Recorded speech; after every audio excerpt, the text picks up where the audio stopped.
这块。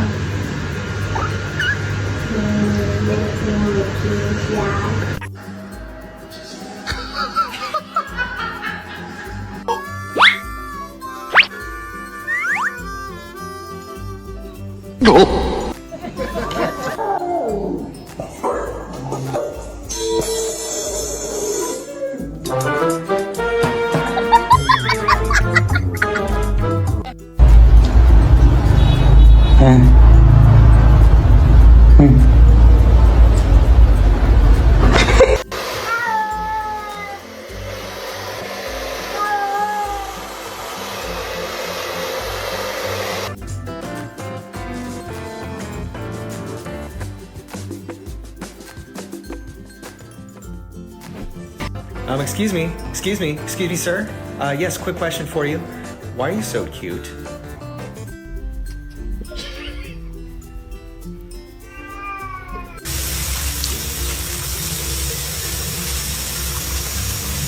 Kakapag kulang, no? Kakapag. Okay, kakapag.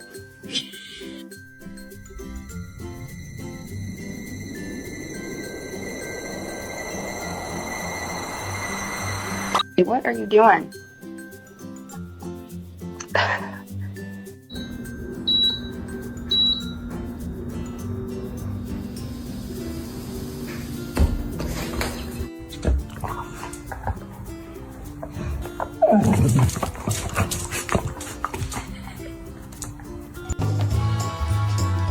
One day, the dog will realize that the cat values him for his fur.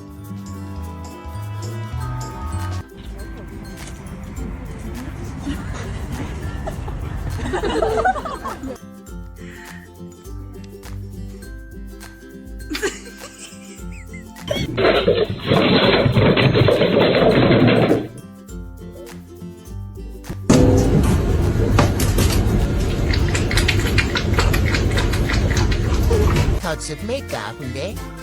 Ki, said sa kusina eyeball. 住手吧，快住手吧！住手！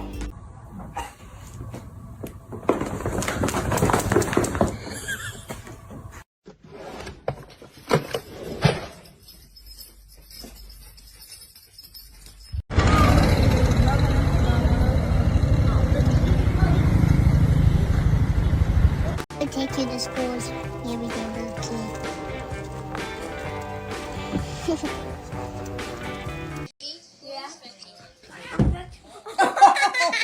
Oh, bear.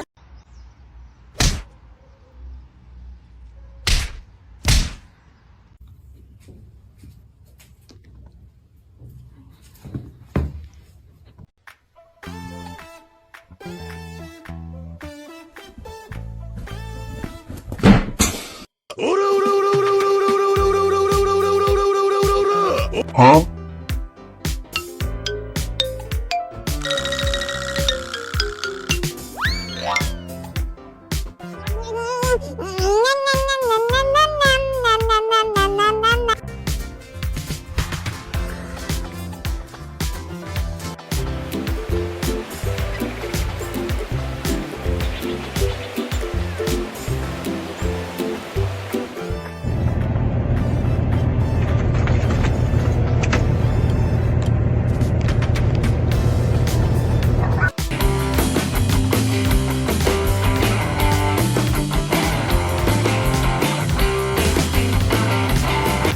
Baby.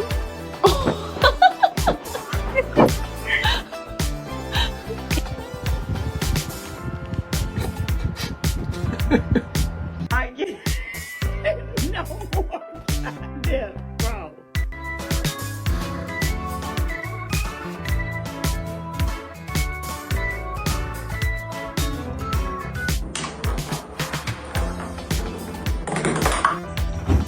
비싸. 危なかったね。めちゃくちゃ。哎呀，大黄，不准欺负小朋友，大黄。大黄被偷了。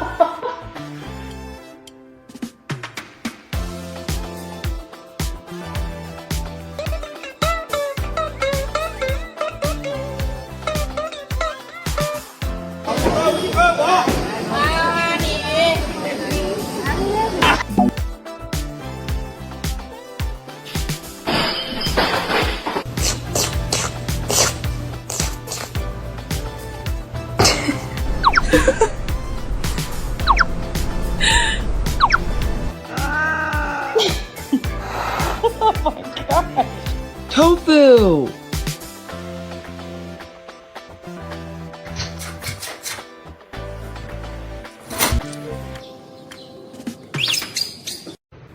Winnie.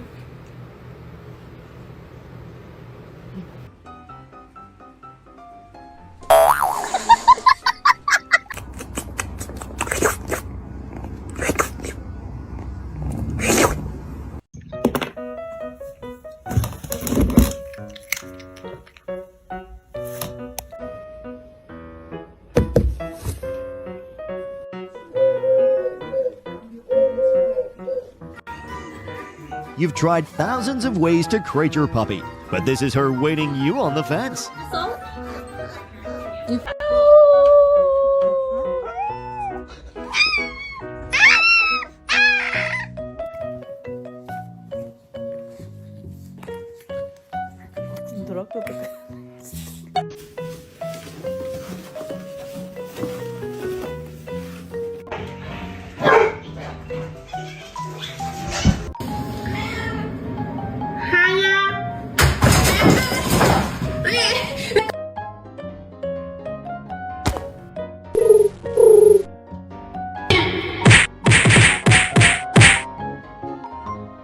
She knows what's going on here. And of course, she's a big fan of snacks.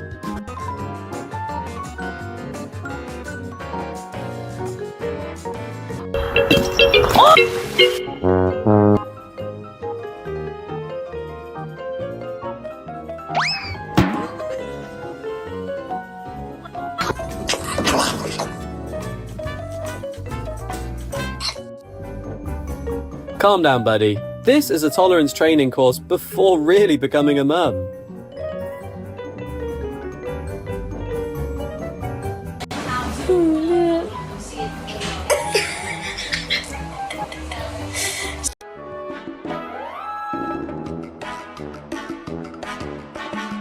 If this buddy didn't see the puppy as her own, she'd Hello everyone. Today I will tell you a story. The story is titled, MIT in the Habit of Waiting for Me to Stand Up. Please like and subscribe. Hello everyone. Today I will tell you a story. The story is titled, MIT in the Habit of Waiting for Me to Stand Up. Please like and subscribe to my channel if you appreciate me. You can skip this if you don't and oppose. Like this video. Thank you very much. The story begins as follows. MIT learned my habits long before I realized I had them. Every morning, I sat on the edge of the bed for a few seconds longer than necessary. I wasn't sleepy anymore. I was just thinking. About work, about unfinished plans, about the quiet weight of another day waiting to begin. My feet touched the floor, but my body didn't move yet. That was when MIT would appear. Not running, not barking, just quietly walking into the room, nails clicking softly against the floor like a gentle reminder that time was moving forward. He always stopped right in front of me and looked up, his tail making slow, hopeful circles in the air. He didn't jump. He didn't rush me. He simply waited. MIT had a habit. He never moved until I stood up. If I stayed seated, he stayed still. If I leaned forward, he leaned too. When I finally stood, his tail would wag faster, like a celebration that required no sound. I once tested this habit by pretending to tie my shoe for 5 full minutes. MIT sat down immediately, eyes locked on me, ears relaxed but alert. He didn't sigh or complain. He just waited, as if the most important thing in the world was the exact moment I decided to stand.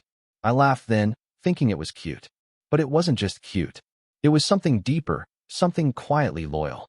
MIT followed me everywhere that morning, not because he wanted something, but because he believed movement meant togetherness. When I stood, he stood with me. When I paused, he paused too. To him, my smallest actions weren't insignificant. They were signals, promises, invitations. And MIT never missed one. MIT wasn't trained to wait like that. I never taught him a command called stand or go. There were no treats involved, no rewards waiting in my pocket. This habit grew on its own, shaped slowly by shared mornings, lazy afternoons, and evenings where nothing important happened except being together. I noticed it more clearly one rainy afternoon. I was working on my laptop, sitting on the couch for hours. MIT lay on the floor near my feet, half asleep, occasionally lifting his head whenever I shifted my weight. When I stood up to grab a glass of water, he jumped up instantly, tail wagging. Then I sat back down. MIT froze. He didn't lie back down. He didn't follow me to the kitchen. He stood there, confused but patient, waiting for confirmation. Only when I stood again, properly this time, did he trot happily beside me. That was when it hit me. MIT wasn't reacting to movement. He was reacting to intention. He had learned the difference between almost and ready. Dogs don't understand schedules or deadlines, but they understand patterns of the heart. MIT knew when I was truly about to go somewhere and when I was just unsure. He waited for certainty, not speed. Sometimes, when I felt tired or unmotivated, I would stay seated longer just to watch him. MIT would wait, eyes soft, tail resting on the floor, completely unbothered by the pause. There was no pressure in his waiting, only presence. It made me wonder how many times in life we rush each other without really listening. MIT taught me that waiting can be an act of love, that standing up together matters more than moving fast alone, and that patience doesn't always mean doing nothing. It can mean choosing to stay. One evening, after a long and exhausting day, I came home and sat down without even taking off my shoes. My body felt heavy. My thoughts felt heavier. MIT came over like always, then stopped. He didn't wag his tail this time. He just looked at me, then sat down too. For a long moment, neither of us moved. I realized something then. MIT didn't just wait for me to stand up physically. He waited for me to be ready, emotionally, mentally, quietly. He waited for me, not my actions.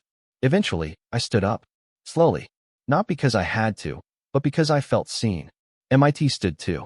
That simple habit, MIT waiting for me to stand, became a mirror for my own life. It reminded me that relationships, whether with animals or people, are built in the pauses, in the moments where no one rushes ahead, in the silent agreements that say, "I'm here when you're ready." MIT never needed words to teach me that. He just waited. MIT's habit of waiting for me to stand up gently connects to the way we live our lives today. In a world that constantly pushes us to move faster, decide quicker, and keep up with everything, we often forget the value of patience and presence. MIT reminds me that waiting is not wasting time. It's respecting another being's pace. From MIT, I learned that true companionship means moving together, not ahead. Whether it's with family, friends, coworkers, or animals, we don't always need to rush people into action. Sometimes, the most caring thing we can do is stay still beside them and let them feel ready on their own. In daily life, this can mean listening without interrupting, allowing others space to grow, or giving ourselves permission to pause without guilt. MIT also taught me to be more aware of small habits, because love often hides in simple routines we take for granted. Our bond shows how humans and animals can enrich each other's lives, not through control, but through trust. When we treat animals with patience and respect, they reflect those values back to us in the purest way. Standing up together at the right moment is sometimes all we need to move forward.